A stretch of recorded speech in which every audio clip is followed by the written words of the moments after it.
Okay, come onto your back. Just kind of check out where you are here. So we're going to stay on our back, and we're going to use the blanket or towel across our hips. So it doesn't have to be unfolded a ton.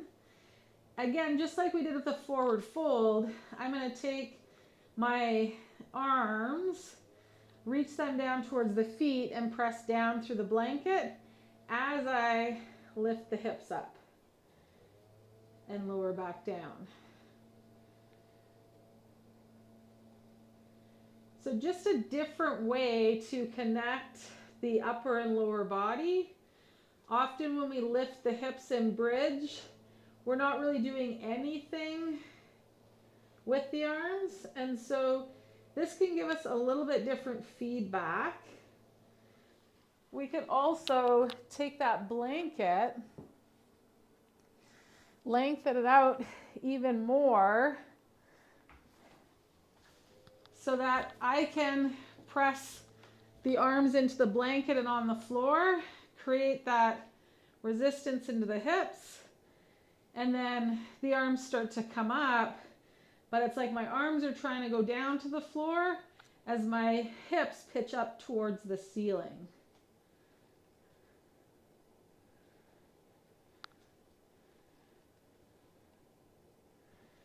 Okay, the next time we go down to the floor, you're going to take your up leg and bring that knee towards the chest as you then lift up on that down leg.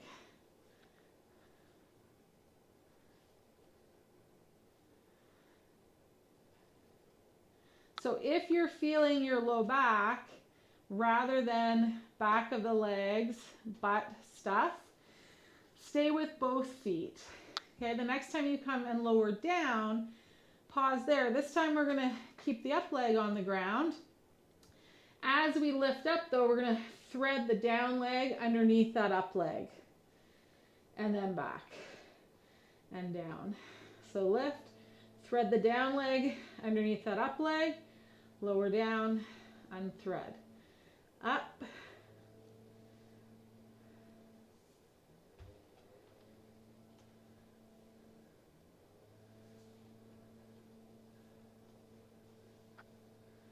Good. The next time you come down and unthread that leg, just take the legs out long.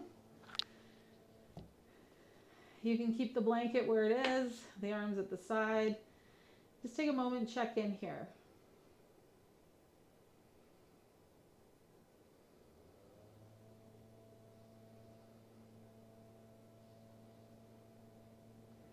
Okay, we're going to make our way onto our side and come on back up.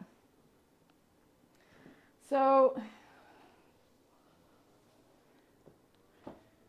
we're going to use our blocks.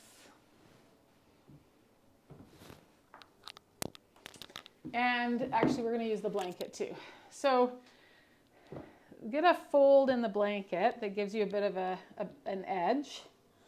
And that's going to come underneath the heels. We're going to come up to standing. So our heels are on the blanket. Blocks are in our hands.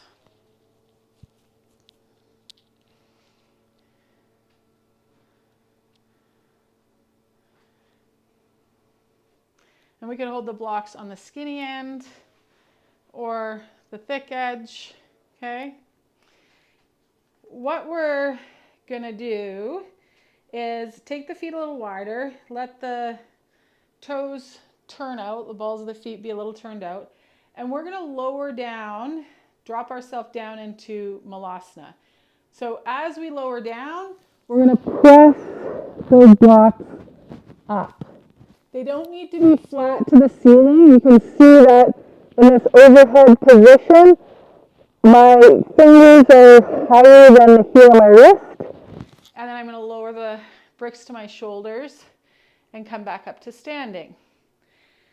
So this push of the arms up as I lower down kind of keeps us from just dropping into the pelvis, gets us some length and load into that mid upper back stuff.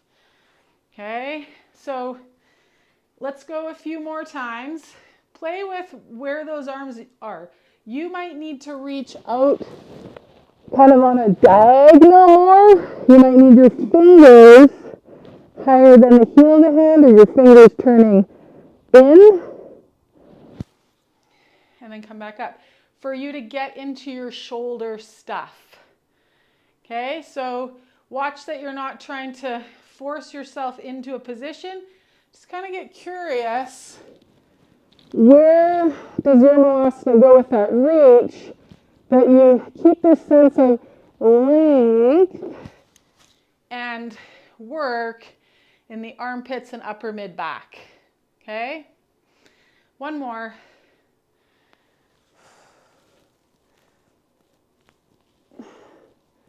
Push, push, push, push, push. And bring yourself up. Good. And did that do anything?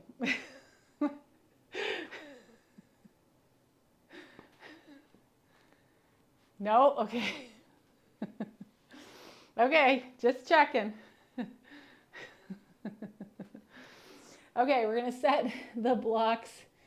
Actually, we're going to hang on to them. We're going to set the blanket to the side. We'll stay standing here for a sec. So we're going to take one of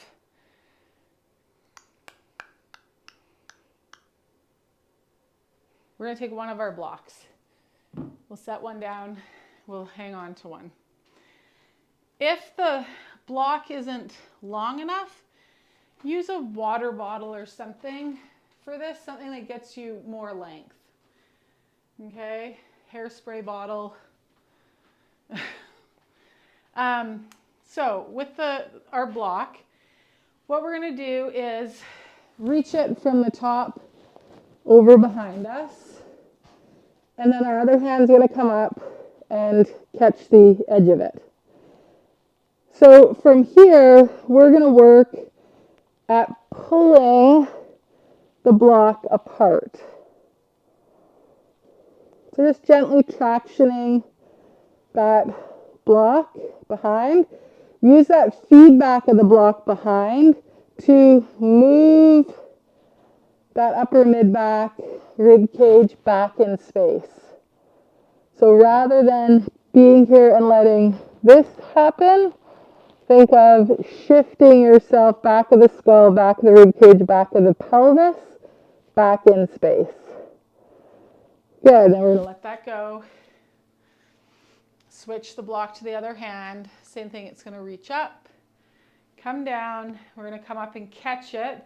Usually one side is easier. Again, that's up arm, down arm kind of thing to catch it. So once you catch it, take a second, get the angle of the block that you need to create that bit of a pull, and then back yourself up into that block. Make sure the head is free.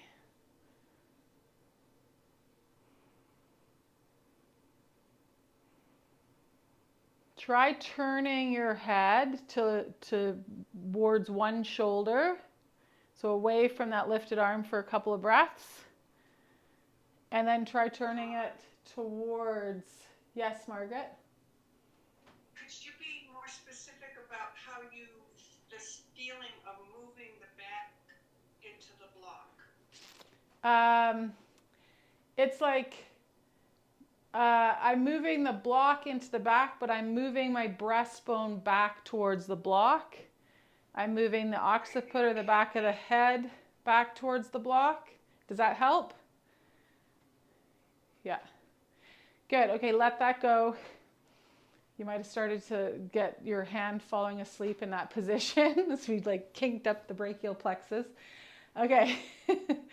So same position, but this time instead of pulling and tractioning, yeah, those were great, Debbie, we're going to press. So block comes over, other hand comes up, And we're just getting fingertips on either end or fingers on either end. Maybe I gotta go from the top. Get fingers on it. And now we're pressing into one another. Again, back yourself up into the block. Think of the elbows reaching out from one another. Head is free. You might turn towards that arm that's up for a couple of 3 breaths. And then you might turn away for a couple of 3 breaths. Press, press, press, press, press, press, press. Let it go. Before we go to the other side, we're going to do this with the block, but we might need to go to the blanket. We're going to bring the block behind the head. Elbows are forward. So we're in this position. Let's get into a bit of an athletic stance here. This one's for you, Anne. So we want the block on the occiput. So that most rounded place on the back of the skull. Elbows are forward. We're going to pull the elbows forward, press the head back into the block. For 3. Jaw is relaxed. Tongue is relaxed. You can wiggle and waggle the mandible, the bottom jawbone side to side. And 1. Let that go. Okay, going to that other hand, we'll do one more set of that. Finding the press on the other side. Again, if you've got a water bottle that you can get your hands around and think of pressing the hands together, that could be, I think I've got an old, could be like a ski pole or an old walking stick. We can get here and then work at, you're trying to push the hands into one another. Okay, back up into that block or water bottle or ski pole.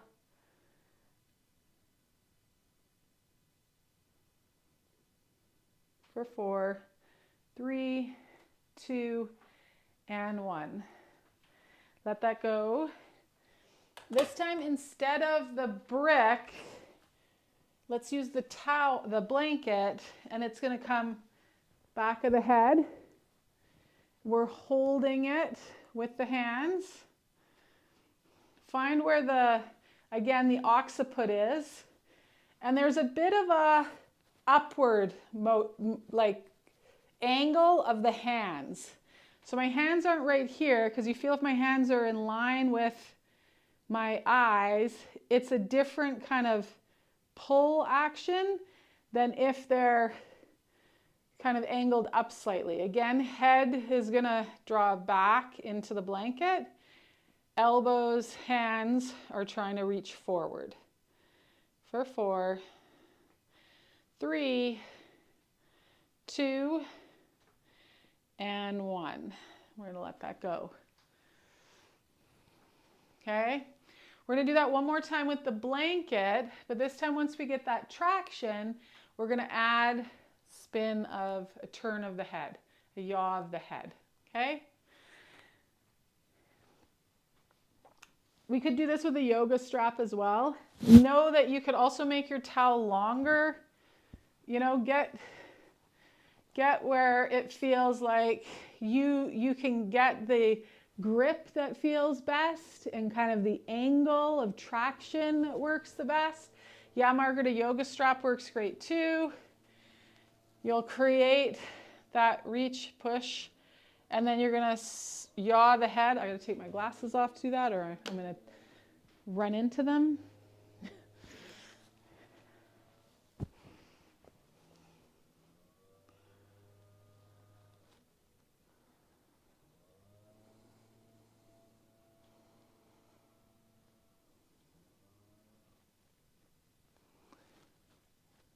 Maybe you keep turning the head. Where the initial turn kind of happens. Find center, find that bit of traction, yaw the head.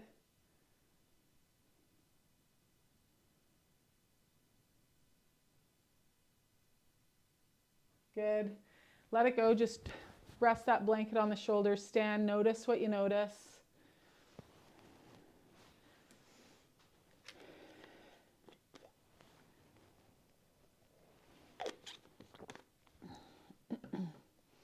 Anything there, Anne? A little bit? Okay, cool. We're going to go back down with the blanket, working some bridge stuff. Have your block handy. But this time, instead of the blanket being at the hips, it's going to be underneath the back of the skull. Okay? Just how we were kind of working with it. So we're going to take it down to the floor. Have a yoga block handy.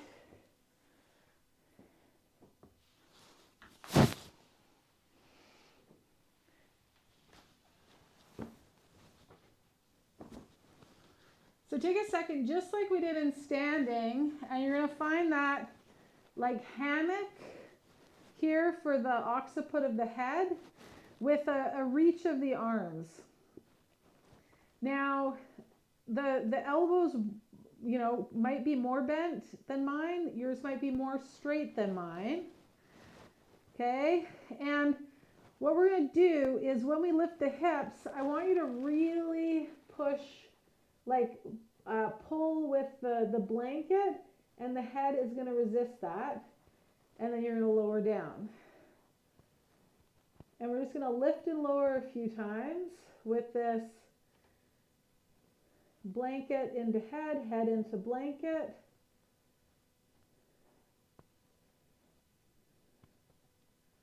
Okay, the next time you lower down, I'm going to take my glasses off. You're going to spin the head, yaw the head one way.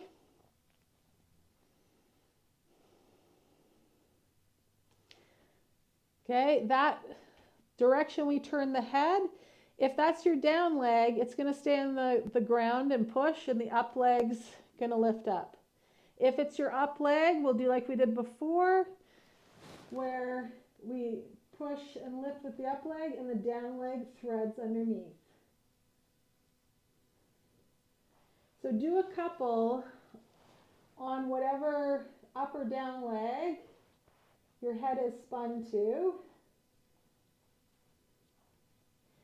And if you need to change the grip of your hands, go for it.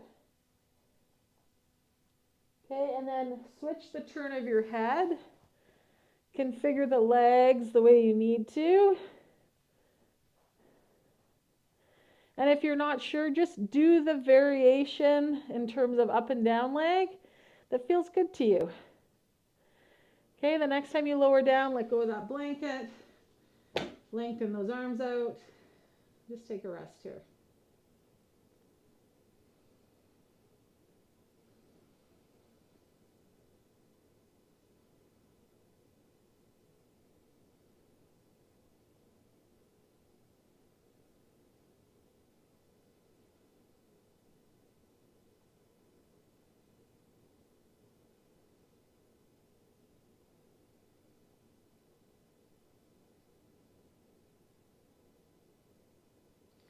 You might feel a lot of blood flow in the arms,